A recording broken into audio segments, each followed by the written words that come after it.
फिर हम देख रहे हैं कि मुल्क में खुदकुश हमलों और धमाकों का सिलसिला निकल चला है। ये भी खबर आ रही है कि जो अबडक्टर्स लेके गए थे उन्होंने उसको बहुत टॉर्चर करके उसकी हत्या की। लेकिन हुकूमत से भी हम ये चाहेंगे कि इन कार्रवाइयों का रास्ता रोकने के लिए मुअस्सर इक़दामात करें। खबर है कि हाफिज सईद के बेटे कमरुद्दीन की पेशावर में अपहरण के बाद हत्या कर दी गई है। लश्कर के चीफ हाफिज सईद का बेटा जिसका नाम था कमालुद्दीन सईद, उसकी हत्या कर दी गई है। कुछ कह रहे हैं उसको ठोक दिया, उसका एनकाउंटर हो गया। ये तीनों चीज़ें ये साबित करती हैं कि जो लोग इसमें मुलव्विस हैं उनका वो इस्लाम के भी दुश्मन हैं और पाकिस्तान के भी दुश्मन हैं। ये हमारी एजेंसी के ऊपर दबा है। हम शरेआम कहते हैं, क्यों ये जो कहते हैं हम नंबर 1 है, तो किधर गई नंबर 1 एजेंसी हमारी? भारत की जो खुफिया एजेंसियां हैं वो दूसरे मुल्कों में किस तरह से ऑपरेट करती हैं।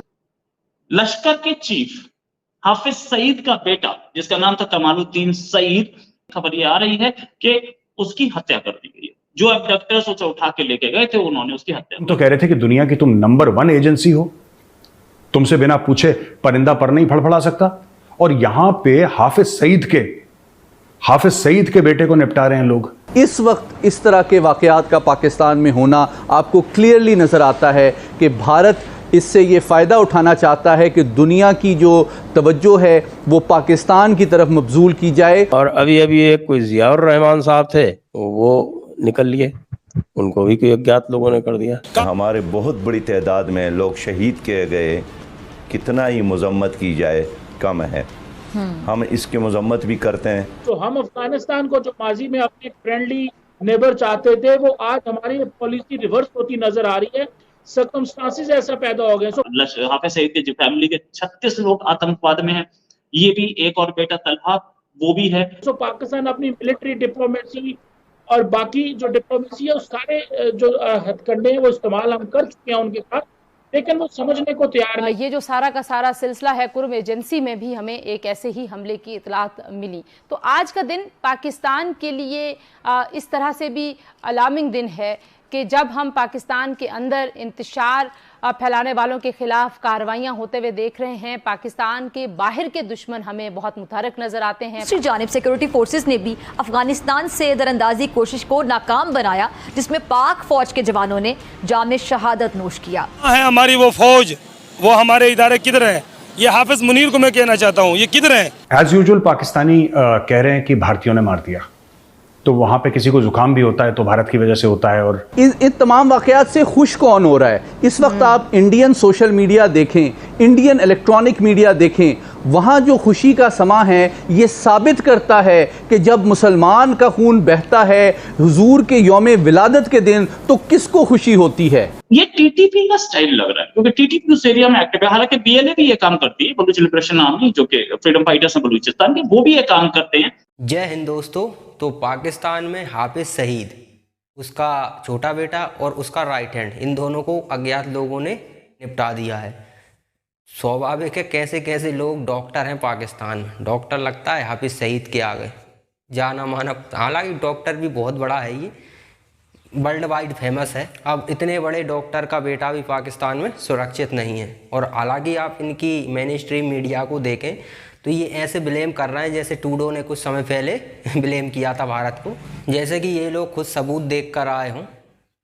ना तो सबूत टूडो ने दिए, और ये तो हालांकि स्वाभाविक है, पाकिस्तान तो सबूत क्या देगा। इन लोगों को तो जुकाम भी हो जाए तो उसका भी ब्लेम ये लोग भारत पर ही टिकाते हैं। रॉ एजेंसी, भारत साजिश करता है, रॉ साजिश करती है, तुम्हारे खिलाफ हमेशा साजिश ही होती रहती है। फिर तुम्हारी ये खुफिया एजेंसी है, ये क्या करती है?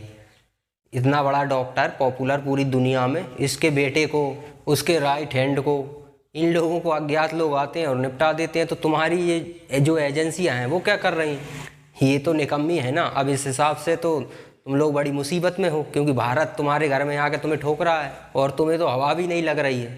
तो इस हिसाब से तो तुम्हारे लिए आगे चल के बड़ी मुसीबत खड़ी होने वाली है, क्योंकि तुम्हें तो पता भी नहीं चल पा रहा है और तुम्हारी ठुकाई हो जा रही है। ऐसे ऐसे प्रसिद्ध डॉक्टरों के बच्चे सुरक्षित नहीं है, तो स्वाभाविक है तुम्हारा क्या होगा। तो इनकी पुरानी आदत रही है, बिना किसी सबूत के सीधा भारत को ब्लेम करते हैं ये।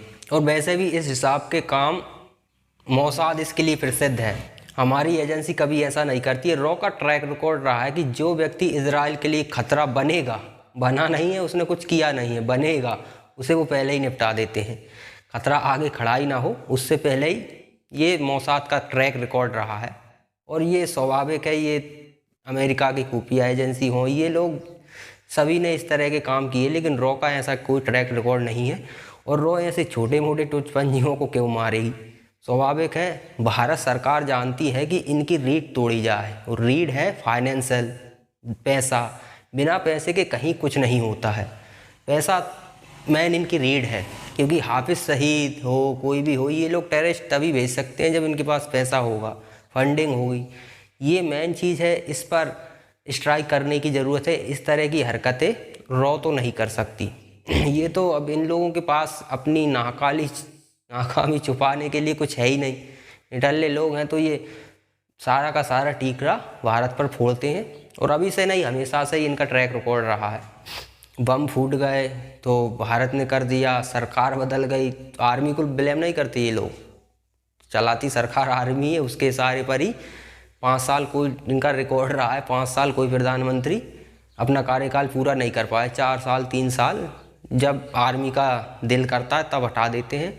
वो हटने वाला क्या कहेगा, अमेरिका ने मेरे खिलाफ साजिश की है। और स्वाभाविक है, अमेरिका के कंट्रोल में ही होती है पाकिस्तान की आर्मी, क्योंकि पैसा आता है। स्वाभाविक है, IMF से लोन लेना हो, FATF की जो लिस्ट होती हैं ब्लैक ग्रे, इनसे बाहर निकालना हो, अमेरिका ही निकालता है इन्हें।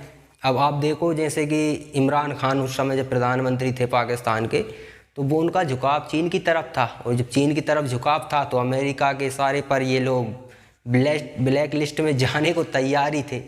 लेकिन सत्ता बदलती है तो उस हिसाब से अब ये ग्रे लिस्ट से भी बाहर हो गए। और जबकि डॉक्टर साहब जैसे बड़े बड़े लोग, प्रसिद्ध लोग मौजूद हैं अभी भी, फिर भी ये लोग FATF की लिस्ट से बाहर हो गए। ऐसे ऐसे टेररिस्ट खुलेआम पाकिस्तान में घूम रहे हैं, तब भी ये बाहर हो गए। क्यों? क्योंकि अमेरिका का थोड़ा सा हताया घड़ी के। और देखा जाए तो अमेरिका को पाकिस्तान की थोड़ी बहुत तो ज़रूरत है, ज़्यादा नहीं। पहले तो अफ़गानिस्तान में अमेरिकी सेना थी तो ज़्यादा ज़रूरत थी, अब कभी एयर स्ट्राइक वगैरह करने के लिए पाकिस्तान की ज़रूरत है। और दूसरी तरफ अमेरिका सोचता है कि भारत पर दबाव डालने के लिए पाकिस्तान काम आएगा। हालांकि ये अमेरिका की सोच है, पाकिस्तान को कुछ भी देते रहो, उससे पाकिस्तान के साथ जाने से अमेरिका का भी नुकसान ही है। अगर उसके तरफ ज़्यादा झुकाव रहता तो इधर भारत ठिकाने लगाएगा, क्योंकि भारत के पास मार्केट बहुत बड़ा है। अब स्वाभाविक है, 100-200 देशों को कोई व्यक्ति, कोई भी कंपनी जितना मटेरियल बेचेगी वो सिर्फ भारत में बेच सकती है। इतना बड़ा मार्केट भारत का है। चीन की लंका लग गई कि नहीं? चीन का बायकॉट शुरू हुआ जब से सरकार ने प्रतिबंध लगाने शुरू किए, चीन की बैंड बजी पड़ी अर्थव्यवस्था की। वरना सुई तक हमारी ये स्थिति थी कि चाइना से आने लगी थी, लेकिन जब हिसाब करना शुरू किया तो आज चीन की अर्थव्यवस्था को देखो, उसकी लंका लगी पड़ी है। तो ये दुनिया को पता है कि यदि सामान बनाना है और उसे बेचना है तो सबसे बड़ा मार्केट भारत है, इसे कोई छोड़ना नहीं चाहता। तो अमेरिका का इसीलिए झुकाव है। नहीं, अमेरिका तो हर किसी को गच्चा देने में माहिर है। अमेरिका तो सिर्फ अपने हित देखता है, दोस्ती मोस्ती अमेरिका को मतलब नहीं है। हालांकि भारत थोड़ा बहुत फ्रेंडशिप में यकीन करता है, लेकिन आजकल भारत भी अपने ही हित ज़्यादा देखता है। जैसा देश उसके साथ वैसे ही आपको काउंटर करना पड़ेगा, स्वाभाविक है। मोहम्मद अली साहब, जाहिर है ये जो मस्तोंग में इस वक्त हम देख रहे हैं जो सिचुएशन है, दहशतगर्दी का जो वाक़या वहाँ पर सामने आया, उसके ताने बाने भारत से और रॉ से मिलते हैं। अभी हम देख रहे थे ट्विटर पर रॉ के करीबी एक हैंडल है, उसकी तरफ से ये ट्वीट किया गया है कि DSP फॉर DSP। अब इसके ताने बाने इस चीज़ से मिल रहे हैं कि 16 सितंबर को उड़ी सेक्टर में फॉल्स फ्लैग ऑपरेशन के तहत एक DSP वहाँ पर मारे गए थे भारत के। तो अब ये तो बड़ा आया हो रहा है, ये तो वाज़ेह सबूत आ गया है कि जो धमाका आज हुआ है पाकिस्तान में दहशतगर्दी की जो कोशिश की गई है वो तो भारत और रॉ की तरफ से की गई है। इस वक्त इस तरह के वाक़यात का पाकिस्तान में होना आपको क्लियरली नज़र आता है कि भारत इससे ये फ़ायदा उठाना चाहता है कि दुनिया की जो तवज्जो है वो पाकिस्तान की तरफ मबजूल की जाए, और उसके मुल्क में जो कुछ हो रहा है या वो जो कनाडा में कर रहा है, जो वो दीगर ममालिक में कर रहा है, उससे दुनिया की तवज्जो मबजूल कराई जाए। और तीसरा जो बहुत अहम पहलू है वो ये है कि जो बलूचिस्तान में इस वक्त सिक्योरिटी के चैलेंजेस हैं वो बुनियादी तौर पे सब नेशनलिस्ट या एथनिकली मोटिवेटेड हैं, चाहे वो BLA हो या BLF हो। अब भारत ये चाहता है कि वहाँ पर एक रिलीजियस कॉन्टेक्स्ट में भी जो इंतहा पसंदी और टेररिज्म है उसको भी दाइश और टीटीपी के ज़रिए से फ़रोग़ दिया जाए ताकि पाकिस्तान के चैलेंजेस में भी इजाफा हो जाए। और चौथी बात यह है कि इस वक्त पाकिस्तान जो खुशहाली, स्टेबिलिटी, फ़ॉरेन इन्वेस्टमेंट की तरफ बढ़ रहा है, तो हमारे दोस्त ममालिक को भी तशवीश में मुब्तला किया जाए, उनकी कमिटमेंट और जो पाकिस्तान के ऊपर ट्रस्ट है हमारे सिक्योरिटी सिस्टम पे, उसमें सवालात उठाए जाएं। और आखिरी बात यह है कि पाकिस्तान के हवाले से दुनिया को तशवीश में मुब्तला किया जाए।